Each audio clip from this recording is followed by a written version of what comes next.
Hello दोस्तों, स्वागत है आपका इस चैनल में जिसका नाम है टारगेट विद प्रतुल करार। तो हमारी ये चौथी वीडियो हम भारतीय भूगोल के कुछ महत्वपूर्ण टॉपिक पे बात करने वाले हैं। तो मैंने इससे पहले तीन वीडियो और डाल दी है, तो इस वो आप हमारे चैनल बॉक्स में जाके वो वीडियो देख सकते हैं। अगर वो वीडियो आपने देख ली तो ये वीडियो आपको बहुत अच्छे से समझ में आएगा। तो हम यहाँ पे सभी कॉम्पिटिटिव एग्ज़ाम की तैयारी कराते हैं, जैसे कि अपना रेलवे हुआ, हमारा एसएससी हुआ। तो यहाँ पे आपको बहुत अच्छी जानकारी मिलेगी। अगर आपने अभी तक हमारे चैनल को सब्सक्राइब नहीं किया है तो हमारे चैनल को सब्सक्राइब कर लें और बेल आइकन को प्रेस कर दें, ताकि आने वाली जो वीडियो है उनका अपडेट आपको मिलता रहे। तो आशा करता हूँ आपने सब्सक्राइब कर लिया होगा। तो आज हम बहुत महत्वपूर्ण टॉपिक पे बात करने वाले हैं भारतीय भूगोल के, जिसका नाम है भारत की समुद्र सीमा। तो हमें जैसे कि पता है हमारे भारत की दोनों रेखाएं हैं। स्थलीय रेखा भी भारत के पास है और समुद्री रेखा भी भारत के पास है। तो जैसे कि भारत का स्थलीय सीमा पे कुछ अधिकार होता है, जैसे कि उसके कुछ क्षेत्र में अधिकार होता है कि वहाँ पे वो कुछ कर सकता है, तो ऐसे ही समुद्री सीमा पे भी भारत का कुछ अधिकार है। तो वो अधिकार कहाँ तक है और वो क्यों है, इस बारे में हम बात करेंगे। तो एक समझौता हुआ था 1982 में। तो इस समझौते में जिसका नाम था अनकोल्स बोल सकते हैं, united national conventional of law of sea, मतलब समुद्र कानून पर संयुक्त राष्ट्र संधि।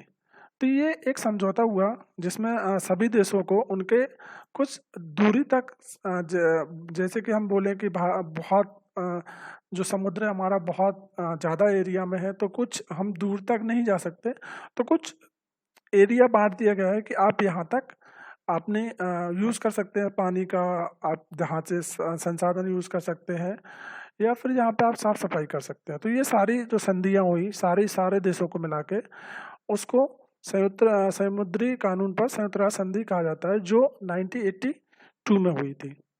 तो ये बहुत महत्वपूर्ण जानकारी है दोस्तों। हम अगर आपने चैनल सब्सक्राइब नहीं किया तो अभी तक चैनल को सब्सक्राइब कर लें। हम अभी भारत की समुद्री सीमा के बारे में जानेंगे कि भारत की समुद्री सीमा जो 1982 में जो समझौता हुआ था उसके अनुसार क्या क्या क्षेत्र दिए गए हैं भारत को। तो पहला जो क्षेत्र दिया गया था वो था प्रादेशिक समुद्री सीमा। ये सीमा हमें भारत को दी गई कि आप यहाँ तक, ये तीन जो सीमाएं हैं, अब क्षेत्र मंडल संलग्न क्षेत्र मतलब, और अगला है अनन्य आर्थिक क्षेत्र। ये जो तीन क्षेत्र हैं भारत के, ये इनको भारत को दिए गए कि आप यहाँ तक आपकी जो सीमा है, तो जैसे कि हमारा अगर बॉर्डर हुआ, चीन बॉर्डर हुआ या फिर पाकिस्तान बॉर्डर हुआ, तो वहाँ तक भारत कि यहाँ तक हमारे भारत का क्षेत्र है। तो ऐसे ही समुद्र में कुछ दूरी तक भारत को बहुत अधिकार दिया गया कि भारत यहाँ तक कुछ भी कर सकता है। तो वो क्या दिया गया है उसके बारे में हम जाने, तो हम पहली सीमा के बारे में जानते हैं, प्रदेश सीमा के बारे में, कि भारत की कितनी दूरी तक है ये, 12 समुद्री मील तक। 12 समुद्री मील आधार रेखा से, जैसे कि हमें पता है कि 12 जो आधार रेखा है हमारी, तटीय रेखा है, वहाँ से 12 समुद्री मील, वहाँ जैसे कि मैं आपको बोलूँ कि ये हमारा जो मैप है, ये हमारी आधार रेखा है। कौन सी रेखा है ये? आधार रेखा है। तो इस आधार रेखा से 12, ये कौन सी रेखा है? आधार 12, कितना? 12 समुद्री मील तक भारत को क्या अधिकार दिए गए?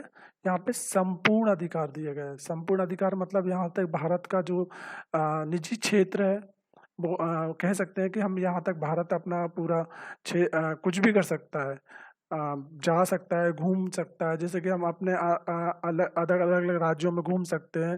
तो ऐसे ही भारत में 12 जो समुद्री मील तक है, वहाँ तक भारत कुछ भी कर सकता है, उसका संपूर्ण अधिकार है। एक समुद्री मील बराबर होता है 1.8 मील, नॉटिकल मील बोलते हैं इसको हम, समुद्री मील को। तो ये कितनी दूरी होता है, जैसे हम बात करें तो धरती पे बात करें तो 1.8 मील की दूरी को हम एक समुद्री मील बोलते हैं। तो ये अब यहाँ तक भारत का संपूर्ण अधिकार है। तो दूसरी ये होता है हमारा प्रादेशिक क्षेत्र, जो क्षेत्र आपको दिखाई दे रहा है ये हमारा प्रादेशिक क्षेत्र है। तो अगली हम बात करें अवक्षेत्र मंडल या संलग्न क्षेत्र। तो ये क्षेत्र जो है वो 24 नॉटिकल मील आधार रेखा से, हमने देखा था आधार रेखा से 24 नॉटिकल मील दूर तक भारत का कौन सा क्षेत्र लगता है? अवक्षेत्र मंडल लगता है। यहाँ पे भारत क्या कर सकता है? साफ सफाई कर सकता है। साफ सफाई मतलब यहाँ पे अगर कुछ भी कचरा वगैरह या फिर मतलब प्रॉब्लम आती है वहाँ पे, तो भारत उसकी पूरी साफ सफाई करेगा, देख रेख करेगा। सीमा शुल्क करेगा। सीमा शुल्क मतलब अगर बाहर देशों से कोई भी जहाज यहाँ से एंट्री करता है, तो जैसे कि हमारे अगर स्टेट से कोई दूसरे वीज़ा, जैसे हम देश से दूसरा हमारे देश में आता है तो वीज़ा लगता है, उसका शुल्क लगता है। तो ऐसे ही हमारे अगर कोई समुद्र के मार्ग से आना चाहे, तो वो सीमा यहाँ से गुजरना चाहे सीमा से, तो उसका सीमा शुल्क वो ले सकता है। अगला है कि वित्तीय अधिकार। वित्तीय अधिकार मतलब वहाँ से वो पैसे ले सकता है, या फिर कोई कुछ करना चाहता है, वहाँ पे मछली पकड़ना चाहता है या फिर कुछ भी कर सकता है, तो वहाँ पे उसको वो अधिकार रहता है कि वो उसको पैसे ले सकता है वहाँ से उसका। तो ये जैसे कि हम देखें इंडिया का मैप, यहाँ से ये होती है हमारी, वो होती है आधार रेखा ये। और ये हमारा ये कौन सा क्षेत्र होता है? ये होता है हमारा प्रादेशिक क्षेत्र। अब ये जो रेखा देख रहे हैं आप, ये जो रेखा ये है आधार रेखा से 200 नॉटिकल मील। तो ये कौन सा क्षेत्र होता है? हमारा अवक्षेत्र मंडल होता है। तो 200 नॉटिकल मील तक भारत साफ सफाई करना, सीमा शुल्क लेना, वित्तीय अधिकार, ये सारे अधिकार भारत के अवक्षेत्र मंडल में आते हैं। तो आगे चलते हैं हम कि हमारा थर्ड जो रेखा होती है वो अनन्य आर्थिक क्षेत्र होता है। कि अनन्य आर्थिक क्षेत्र में क्या क्या आता है? ये होती है 200 नॉटिकल मील। कितनी होती है? 200 नॉटिकल मील होती है आधार रेखा से। आधार रेखा से भारत का जो आर्थिक अनन्य आर्थिक क्षेत्र लगता है वो 200 नॉटिकल मील लगता है। इसमें क्या कर सकता है भारत? संसाधनों का दोहन कर सकता है। मतलब अगर वहाँ पे ऑयल, पेट्रोल, डीजल, गैस या फिर कुछ जरूरी सामान, वहाँ से वो संसाधन कर सकता है, मतलब यूज कर सकता है उसका, वो वहाँ से निकाल सकता है और भारत में यूज कर सकता है। तो ये संसाधनों का दोहन आ जाता है। न्यू द्वीपों का निर्माण कर सकता है। मतलब वहाँ पे अगर वो चाहे तो अगर वो टापू बना के फ्लोटिंग मतलब तैरने वाला, तो वहाँ पे वो बना सकता है। मतलब द्वीपों का निर्माण कर सकता है, या फिर अनुसंधान करने का। जैसे कि हमें पता है कि हमारा बहुत सारे द्वीप हैं, लक्षद्वीप, अंडमान निकोबार द्वीप समूह। तो ये जो द्वीप है वहाँ कुछ देखा होगा हमने कि हमारा जो अनुसंधान जो करते हैं, हम परीक्षण करते हैं किसी भी मिसाइल का या फिर कोई सा भी बम का, तो वो हम पानी समुद्र में ही करते हैं, क्योंकि वहाँ पे कोई जनसंख्या नहीं रहती, तो नुकसान होने का खतरा ज़्यादा नहीं रहता। तो इसलिए वो वहाँ पे क्या कर सकता है? अनुसंधान कर सकता है, मिसाइल परीक्षण कर सकता है, बम का परीक्षण कर सकता है, मतलब कुछ भी कर सकता है, अनुसंधान कर सकता है वहाँ पे। तो ये क्षेत्र अनन्य आर्थिक क्षेत्र में भारत अपना ये जो सारे अधिकार हैं वो भारत को दिए गए हैं।